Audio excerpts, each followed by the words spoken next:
NZXT has just released a stack of new all-in-one liquid coolers, and it's kind of our thing to show you guys how to install and how to set up these new coolers. So let's show you how to install these new NZXT Kraken Elite RGB coolers in both Intel and AMD based desktop systems. It's an install guide time. Let's do it.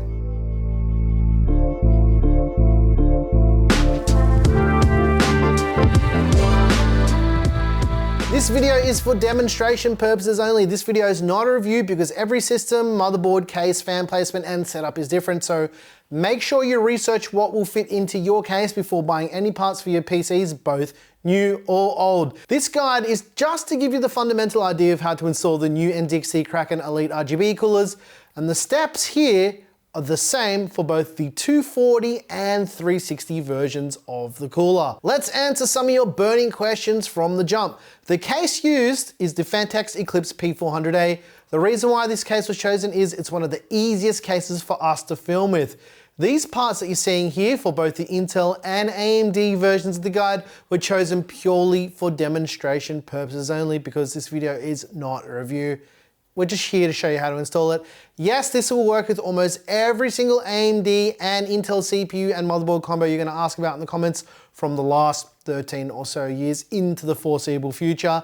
Yes, this will work with your AM4 and AM5 boards, but the only difference is a small step, but ultimately it's the same, and I'll show you what the differences are if you pay close attention to the video. Yes, the fan placement in this video is correct, but once again, it depends on your case and the clearances in your case. You can either put it at the top or the front, but for this case in particular, we always get this comment, you can only put it in the front for this case. There's no space at the top. Yes, this cooler has a screen, but the fans are also RGB and it is addressable RGB, and you can put almost anything you want on the screen. I'll show you that as well. No, your motherboard does not require RGB for the RGB fans to light up the fans. Yes, you can put whatever fans you want on this cooler, but make sure you do your research first. They have to be 120mm fans as well. Yes, everything you're seeing in this video is included in the box except for the PC hardware. Yes, this guide also applies to the 360 version of the cooler. There's nothing different between the two now. Basically, one's 240, one's 360. You can use this as a reference for that cooler as well if that's what you want to do. No, this will not work with your motherboard RGB software unless you have an NZXT board. NZXT CAM is required for this cooler. Yes, the thermal paste is pre-applied. However, if you need to reinstall this cooler, you'll need to use new thermal paste. So clean it up and do all that. No, you don't need to fill the cooler up at all. No, you don't need to change the liquid. You don't need to do anything in regards to the cooling system at all. It's a closed system. There's no extra coolant or any way to fill it up. Let's see what's in the box. Here it is, ladies and gents, the NZXT Kraken Elite 240 RGB. All right, let's see what we got here. First up, we've got the manual, which we won't be using because that's the whole point of this video.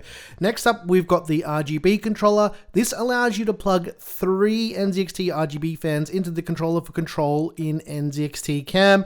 Then we've got all of the cables required to actually plug this into your motherboard and to power the fan. So both fan cables need to be plugged in. There's also all of the mounting gear here. Let's take a closer look at all the mounting gear that is required. So we've got Intel LGA 1700. So this is for 12th and 13th gen. We've got AM4 and AM5 mounting brackets here, which I'm going to talk about a bit later. It's a bit different.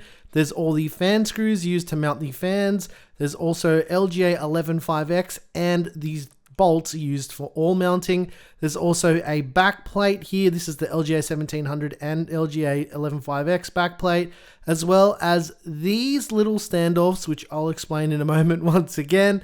We've got 2 of these NZXT RGB fans. These are PWM and RGB fans, and both cables need to be plugged in, as well as the cooler itself. Now, this is actually a little bit different to their older coolers. You can see that there's a brand new screen here. They have had screen on their coolers before. This one's got a matte finish. The cold plate also has pre-applied thermal paste. We'll just pop this off so you can get a bit of a closer look at that. You don't need to apply more thermal paste than this. And we'll just pop this back on so we don't make a mess of it. Okay, let's start off with the common installation steps between all types of installation. This is the cable here that is required to power the cooler. What you want to do is locate this end of the cable and you want to plug it into the port on the side. This will only plug in one way, so it's very, very difficult to mess this up. And when you push it in, it should clip into place and you shouldn't be able to pull it back out. Here's a little bit of a different look just so you can see how this is all plugged in. Okay, let's start off with Intel installation. This is the mounting gear that is required for all Intel installations, including 115x, LGA 1200 and LGA 1700. We're doing 1700 in this video. What I recommend is putting the backplate on a flat surface if the motherboard's out of your case and lowering the motherboard onto the backplate just to make it easier to align. You'll then want to locate 4 of these. These are the LGA 1700 bolts. You can usually tell the difference with LGA 1700 bolts because they've got that collar around the center of them. Now, you'll want to finger tighten these in. It doesn't matter which order you do them in for the backplate, but just fasten them all into place. Finger tighten them. Don't over tighten them because they'll be impossible to remove later. And once you're done that, we're going to move on to mounting the radiator. Now, this is always up for debate. We're going tubes down for this type of installation. And this is a common step between all installations, mounting the radiator at the front. Locate 8 of these screws. These are fan screws, and you'll want to feed the fan screws through the hole on the fan. And for this installation, for this case, this may apply to you as well. You'll want to align the screw with a hole on your case with the screw through the fan hole, and you can either finger tighten these or use a screwdriver. And the way I like to recommend doing this is actually just doing 2 of them up to align the radiator correctly, and then grab yourself a screwdriver, or you can just finger tighten the rest of them in as well and fasten them all up until all 8 screws are in. Here we go, look, using the LTT screwdriver to do it all. And once you're done with that, feed the fan cables and the RGB cables back to the back side of the case because it makes it so much easier later when you're trying to cable manage and get everything all plugged in. Next up, what you want to do is locate 4 of these thumb nuts. You can use a screwdriver to put these in or finger tighten them. I recommend using a screwdriver. Pull off the cold plate cover for that pre-applied thermal paste, and you will then want to lower the cooler onto the top of the IHS of the CPU, making sure that all of those standoffs that we installed in the previous step are lined up with the holes that are on the mounting bracket itself. You can then finger tighten a single screw in to hold that into place. You'll want to mount these up diagonally so the mounting pressure is even across the whole top of the IHS. Next up, you'll want to locate this bundle of cables. We're actually going to pass this through to the back of the system to make it a lot easier to cable manage when we do all the RGB and USB wiring on the backside. You'll notice there's a single cable now that's not plugged in. This is to power the pump. You'll then want to locate a header on your motherboard, something labeled something like CPU fan or CPU op. On this occasion, we're going to plug it into CPU fan. Some boards are picky with this, so we're going to use CPU fan.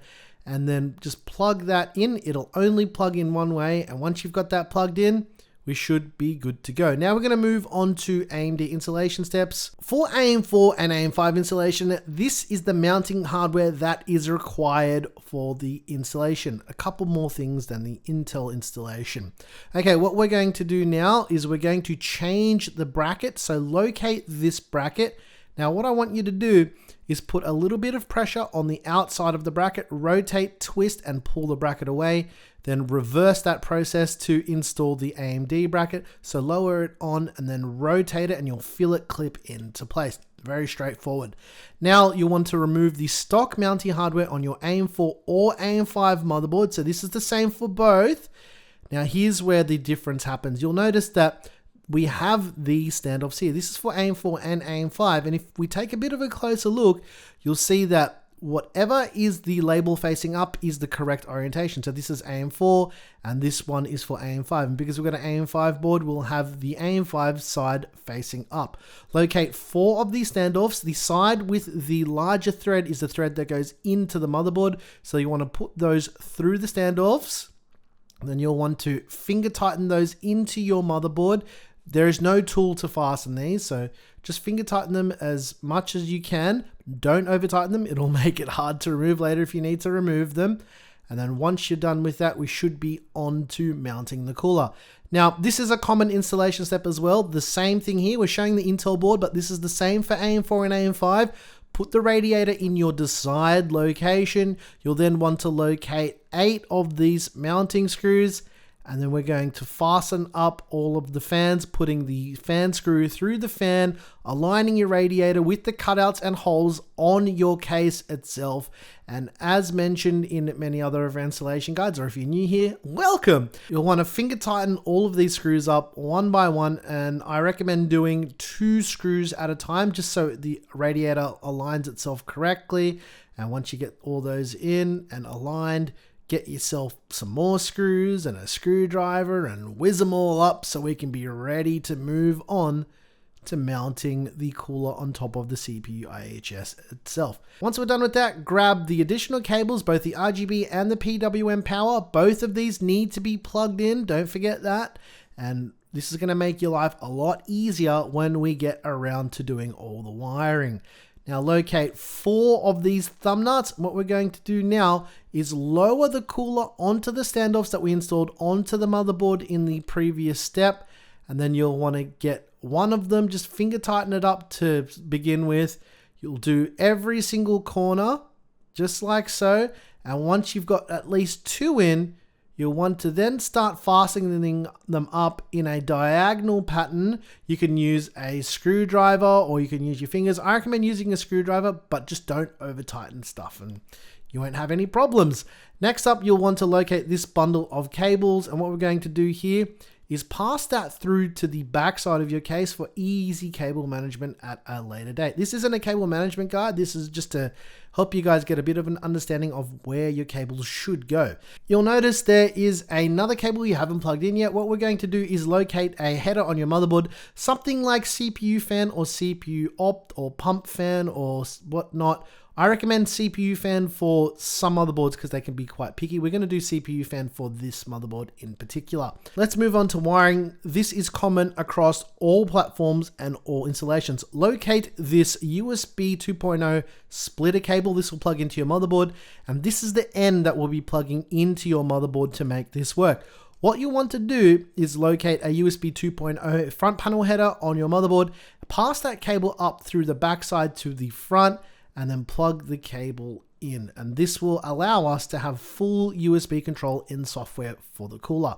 Next up, locate the USB cable that comes off the pump top. It only plugs in one way, so it's very difficult to mess that up.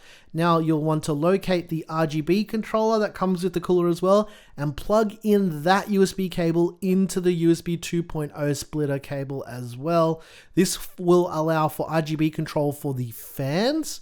Next up, we're going to plug in the power for everything. You'll need to locate the 2 SATA power cables from both the pump top and the controller itself, and locate some SATA power from your power supply. Plug both of these SATA power cables in. Both are required. You do need to plug almost everything in with this cooler installation, unlike other NZXT coolers. And if you've plugged everything in correctly, it should look a little something like this. Now, let's move on to the PWM fan connections. So these are the power cables to make the fan spin. Locate the 3-way splitter that comes off the pump top with your brand new NZXT Elite cooler, and plug in the PWM fan cables from the fans into these. These only plug in one way, so it's very difficult to mess this up. Once we're done with that, it should look a little something like this. There will be one free and available for extra expansion. Now we've got the 2 RGB connectors from the fans. Locate that RGB controller and plug in the RGB cables into the RGB controller. These can only be plugged in one way, and they should clip into place, so you won't be able to unplug these once you've plugged them into the controller. Now, last but not least, we'll want to do that mystical peel. You'll also realize that the screen here is matte, so I can't pull any stupid faces. Let's get into the software configuration. This is NZXT Cam, and this is the software that we're going to use to configure this new NZXT Kraken Elite cooler. This is the same as any other coolers that they've had in the past, but we'll just walk you through essentially how the software works if you've never seen NZXT Cam before. We've got lighting control for the RGB controller and also for the display itself. We'll start off with rotating the display. There's actually a new dialog here. that allows you to rotate it on any angle you like. Before, it didn't give us this graphic on how to rotate it. Now, if I just change that quickly and you see on the screen, it's gonna make it upside down. But that's just to show you that we can put it on any angle we like now, which is very, very cool. So good work, NZXT, for giving us the option to customize it any way we like. Cool, so they've made rotation much easier with these new coolers. However, they've got a whole bunch of new features with these new screens as well. The dual infographic is probably the most familiar display you've seen with these NZXT coolers. You can also select an image now. They've got support for Giphy or Jiffy. I'm not gonna get into how to pronounce that, but essentially, instead of you looking for stuff online, you can just click the dialogue in Cam and it gives you a whole bunch of different options now. So I will just click one of these. Let's just go with that one. I think I've already selected that in the past. Hit save. And then that now applies directly to the cooler, and we don't need to go into your web browser to find anything, or you don't need to find anywhere else to download these things. So now, instead of us having to search the internet, we can search their entire platform. That's hilarious, look how good that is. That's one of my favorite memes, by the way. It just so happened that it was there. Now, as I mentioned, the dual infographic is very popular with these coolers, but now what you can do is you can mix the infographic and an animation as well. There's a lot more customization here. Now, that's not the only new thing. We've also got the clock face, which just shows you a clock. Maybe you bought a cooler to show you a clock, even though you can just look in the bottom of the task tray. As well as that, there's a new one called audio visual, which will react to music. So I'll just quickly show you how this works with Spotify. I'll just play like a random song. So you can see it will then react exactly to what's happening with the audio output. Not only that, there's a carousel, which you can set up a bunch of different displays to cycle through, and you can set a duration on each of those. Not gonna go into that, it's not that exciting. However, there is something that I think you guys will really like. It's called the web integration. This allows us to display a number of different things now. We can do Spotify integration. So if I play a song in Spotify, you'll see, let's have a look. Let's just play something random. It'll show whatever's playing on your Spotify on the screen. Also, while you're here, follow the Gear Seekers playlist. There's a link in the description to this playlist on Spotify, a couple hundred followers. So yeah, get amongst it. 17, almost 18 hours of music that I have hand selected of stuff that I listen to, right? This will be your only playlist that you'll ever need to listen to ever again. But it doesn't end there with the web integration. Now you can put in, let's say, a YouTube video URL or anything, so you can play videos and whatnot directly on the cooler. I'll show you how this works. It will then start to play on the screen, or it's playing an ad. But we can also configure this, and the thing is, one thing that I thought that they should add is a full screen option to play the video in full screen on the cooler as well, but they don't have that as far as I can tell so far. Like at least there's not an easy way to do it, but yeah, you can put YouTube videos and basically anything that you want on there now as well. As well as all of the screen customization, you've got regular RGB control as well. We can just apply some effects, you know how it is, right? Same old, same old. You can do it with individual fans with NZXT software as well, so you can apply different effects to everything, I suppose, if that makes sense. And that's it. It's not overly complicated, it's very easy to use, and I don't hate NZXT Cam. I think I covered pretty much everything in this video. If you've got any questions, feel free to head on over to our Tech Help Discord. I'll put a link to that down below in the description, or just drop a comment down below. If you liked this video and it helped you, please like the video, subscribe to the channel, or consider supporting us by clicking the join button or heading on over to Floatplane. We can get early access to lots of our content.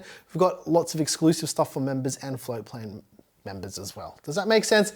If you didn't like this video, whatever. Once again, thank you so very much for watching. I'm your boy Nick with Gear Seekers. You peak, we seek, and I hope this video did help you guys who are looking at these new NZXT coolers. And I just wanted to address something. The reason why we do these install guides is because this is the kind of content that we built our channel on, and we get lots of questions every day regarding like, how do I do this with a cooler? How do I do that with a cooler? And these videos are basically designed to help answer a lot of those questions. And you can see that a lot of our NZXT content, especially with install guides, a lot of people find it useful. So anytime there's a new cooler from any of the major brands, we always do an install guide, because when we use it in a build, we'll get lots of questions, and it's basically just to answer all of that. Thanks for watching.